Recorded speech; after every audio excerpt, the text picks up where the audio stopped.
Hi అండి, నమస్తే అండి. Welcome back to my channel 90s middle class అమ్మ.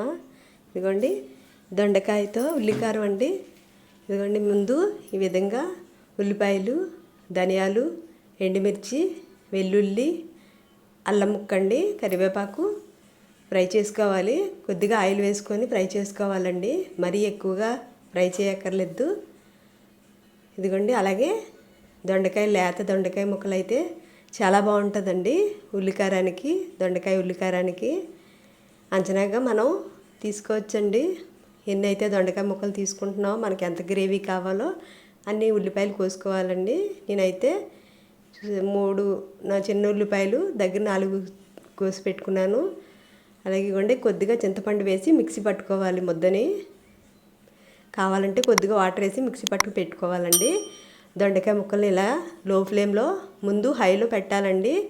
దొండకాయ ముక్కలు వేసిన తర్వాత లో ఫ్లేమ్లో పెట్టుకొని చక్కగా మగ్గించుకుంటే మెత్తగా అయిపోతాయండి. ఇదిగోండి సగం మగ్గిన తర్వాత పసుపు వేసుకోవాలి. ఇదిగోండి ఉల్లి ముద్ద, పేస్ట్ చేసుకున్న ముద్ద అండి. ఒక అంగుళం అల్లం ముక్క, అలాగే 4-5 వెల్లుల్లి రెబ్బలు, ఉల్లిపాయలు, కరివేపాకు మిక్సీ ఫ్రై చేసి మిక్సీ పట్టుకున్న పేస్ట్ అండి అది. ఇగోండి ఇలా లో ఫ్లేమ్లో దొండకాయ ముక్కలు అయితే మంచిగా మగ్గించుకోవాలి. నా వీడియోస్ నచ్చితే తప్పకుండా లైక్ చేసి, షేర్ చేసి, సబ్స్క్రైబ్ చేసుకోండి. చూస్తున్నారు చాలామంది, లైక్ చేయండి. ఇగోండి ఈ విధంగా ముక్క మనకి తెలిసిపోతుంది కదండి, ముక్క మగ్గినట్టు. అప్పుడు పేస్ట్ని అయితే వేసేసుకోవాలి. వేసుకొని చక్కగా బాగా మగ్గించుకోవాలండి. తెలుస్తుంది మనం వేపుతున్నప్పుడు.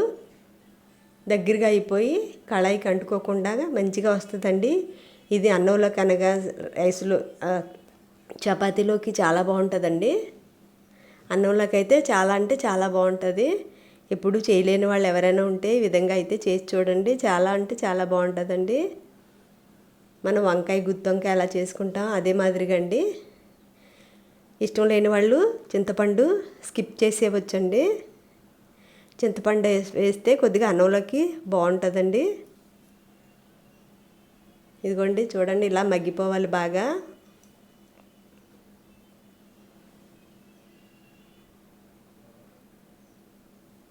ఒక 1/2 కేజీ తీసుకుంటే మంచిగా దగ్గరగా అయిపోతే కొద్దిగా అయిపోతుందండి లేత దొండకాయలు అయితే.